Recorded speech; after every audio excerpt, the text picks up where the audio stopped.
In this video, we're gonna be doing photos of a small condo. Gonna take you through the steps to find everything possible to make great photos out of a small place. Let's get started.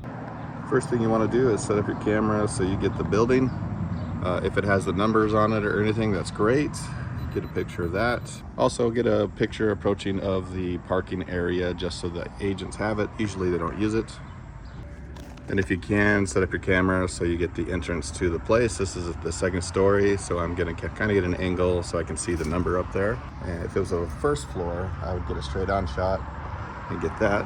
But I'm taking this one here. And then of course, you also get the front door, get this shot, and then turn around. If there's a good view going this direction, take that shot.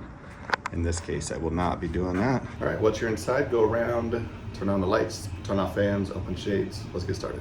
While I'm doing that, I also look behind closets and things so I don't miss anything. Like we got the laundry room here, surprisingly big bathroom here. So I will hide the soap. Looks good. Most likely we'll leave this closed. So we'll probably do this with it open and closed. Try to get the size of this bathroom in the shot. So that'll be an interesting one to do. All right, that sucks. Good thing I'm tall. I can reach this fan. We'll see if that does it. And they have some pretty good blackout curtains, so we'll see if we can open those enough to get some views, which will avoid the street when we're taking a shot. Good sized closet, that light. All right, this would be a good one to show size, how to get good photos from small places. So I'll continue getting everything ready. It's a 1-bedroom apartment. As I get set up for each shot, we'll go over them and I'll tell you why I'm taking it the way I am. While I'm taking them, I'll show the results, and also on our newsletter, I'll put a link to the actual photo so you can take a closer look. Let's get started. Rather than me awkwardly carrying my camera around, since my wife isn't here helping me today, while I do the tutorial, I'm gonna walk through with my phone, show you the angles I'm going to take the pictures at from the phone angle, and then I'll go through, take the pictures with my camera and see how close those should match up. It should be pretty much the same thing because I'll be able to go wide angle view, and each one I show you, we'll see how close I am to the actual photo. So let's get started. All right, so I always take a shot coming into the house from the front door. So I just find the best angle wherever that is. Like that has that bench there, but then I'll have this giant wall there, so that's not gonna be good. So we're gonna start with this shot, shows the dining and bedroom. And then I'll take that, and then I'll immediately flip around, get the front door. And since the front door and the laundry are right there, I'll just keep my camera in the best angle. Maybe, yeah, that's pretty good, shows the bathroom at that angle. So I'll take a picture here, and then I'll open the laundry, take a picture. And if I need to, I'll get closer to the laundry to take another picture if it's really nice in there. From this angle should be good enough. And then immediately I continue into the main area, and this kind of just brings me into the next shot. So I get past this wall and take that shot. And then I'll turn around, kind of find the best angle for the dining area they have set up since there's a chandelier there. This is a pretty good shot. I'll straighten out that chair, but I'll take this shot, and then I continue around. So I'll probably move this chair here so I can get in here, because you want to show the small area as big as possible.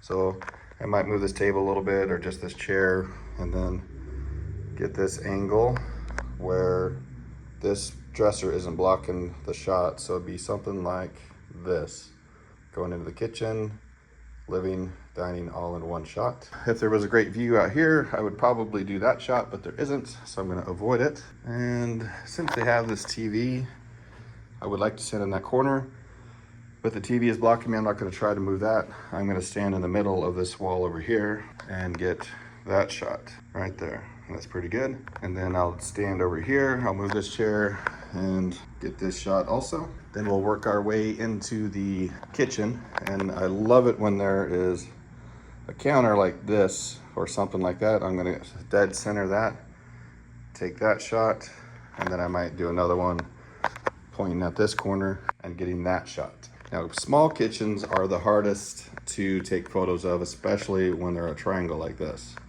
So what I like to do is take pictures in sections. So I'll get in here, my camera in here as much as I can. So probably be over here, and I'm just gonna take a picture of this section. Then I'm gonna flip around, and I am gonna take a picture of this section, flip around again, and then I'll find the spot to take a picture of this section. Now the reason I do sections is because if I take a picture like this, showing the whole kitchen all at once, it is gonna be even smaller looking than it is now. I already got the whole kitchen from back here, so that's gonna be good enough to show the entire thing, but then we do individual to separate and make it look a little larger. Then we come into the bedroom. So we get this shot. I'm gonna close that closet door, but I'm gonna get this shot. I'm not gonna do it from the very front of the door because I don't want this dresser poking out so far into the room in that photo. So I'm gonna step forward until just the edge of the dresser is there. Then I'm gonna get that shot. And then I want to show, I moved the trash. I'll move the trash back to the kitchen at this point. I wanna show the bathroom closeness to the bedroom. I will probably take a picture with the closet open and closed, and then I'll take a picture of inside the closet because it's a good size. And then I'll come out here. That's all blocked off with the stuff. So I'll be sure to come out here, adjust the curtains and everything the best I can for the best shot, and get this balcony shot. And then we'll skip the storage. We'll have a picture with the storage door, but we won't take a picture inside storage since it's full. All right, we got that. Then we'll figure out the bathroom.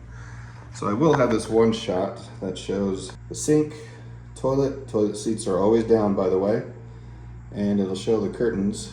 And I'll probably take a shot here with it open and closed, but I will also stand over here as much as I can. I'll get back here as far as I can to avoid the edge of that wall and get that picture right there. Something like that. So hopefully it worked out.